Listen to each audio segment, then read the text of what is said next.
अन्नाचा होतो रे स्पर्श घ्यावा जाणून हा परामर्श पुऱ्या वर्षाची साऱ्या दुःखाची वाचावी कशी मी गाथा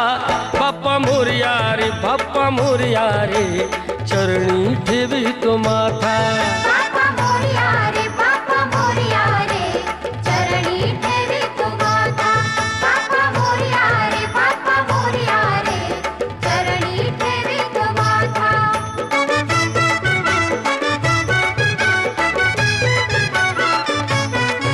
पहा आली कशी आज वेळ कसा खर्चाचा